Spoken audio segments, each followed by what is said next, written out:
Bismillahirrahmanirrahim. Assalamualaikum warahmatullahi wabarakatuh.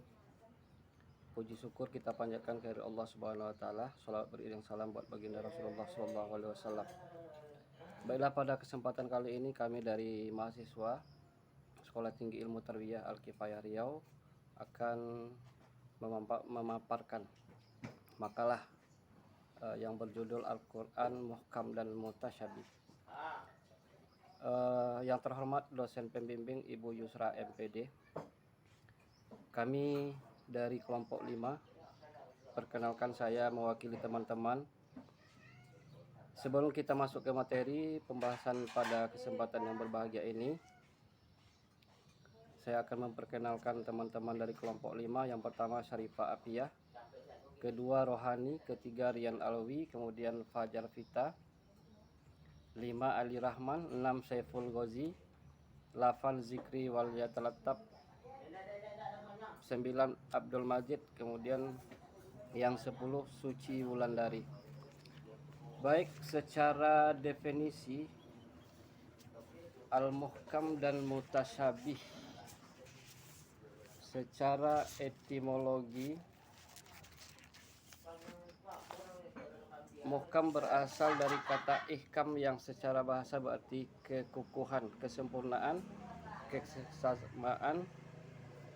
Kemudian mutasyabih berasal dari kata tasyabuh, secara etimologis berarti keserupaan dan kesamaan yang biasanya membawa kepada kesamaan antara dua hal. Kemudian secara terminologi, ayat muhkam adalah ayat yang maksudnya dapat diketahui dengan gamblang atau dengan mudah, baik melalui takwil maupun tidak. Takwil yang berarti penjelasan lebih lanjut. Sedangkan ayat mutasyabih adalah ayat yang maksudnya hanya dapat diketahui oleh Allah, seperti datangnya hari kiamat, dajjal, dan huruf-huruf muqatta'ah. Kemudian yang kedua, secara terminologi, ayat muhkam itu adalah ayat yang segera dapat diketahui tanpa ditakwilkan atau tanpa dijelaskan lebih lanjut. Sedangkan ayat mutasyabih adalah ayat yang maksudnya dapat diketahui dengan penakwilan.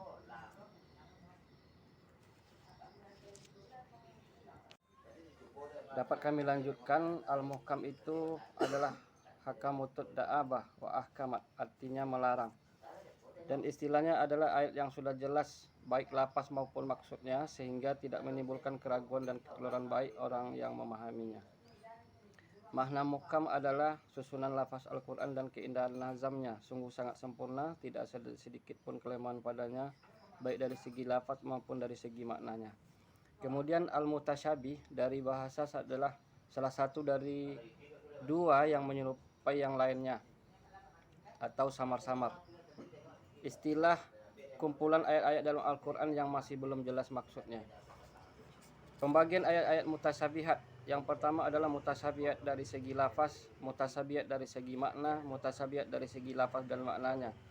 Makna mutasyabih, kemutamatsilan, serupa atau sebanding ayat-ayatnya, baik dalam bidang balaghah maupun dalam bidang ijaz. Dan kesulitan kita memperlihatkan kelebihan sebagian sukunya yang lain. Pada makalah kali ini dengan tema Al-Muhkam dan Mutasyabih dapat kami simpulkan dari kelompok 5. Yang pertama, muhkam adalah ayat yang sudah jelas maksudnya ketika kita membacanya, sehingga tidak menimbulkan keraguan dan memerlukan pentakwilan. Kemudian yang kedua, mutasyabih adalah ayat-ayat yang perlu ditakwilkan atau dijelaskan lebih lanjut dengan dalil-dalil yang lain. Dan setelah ditakwilkan baru kita dapat memahami tentang maksud ayat-ayat tersebut.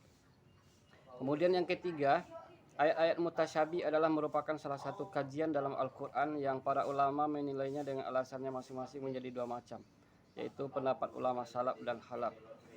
Yang keempat, kita dapat mengatakan bahwa semua ayat Al-Quran itu muhkam jika maksud muhkam adalah kuat dan kokoh. Tetapi kita dapat pula mengatakan bahwa semua ayat itu adalah mutasyabih jika maksud mutasyabih itu adalah kesamaan ayat-ayatnya dalam al-balaghah dan ijaznya. Demikian pemaparan kami dalam tugas makalah pada kesempatan ini. Kami dari kelompok 5 dan saya Samsul Azwar mewakili teman-teman mahasiswa Salam sukses untuk kita semua dan salam hormat untuk Ibu dosen pembimbing. Demikian, assalamualaikum warahmatullahi wabarakatuh.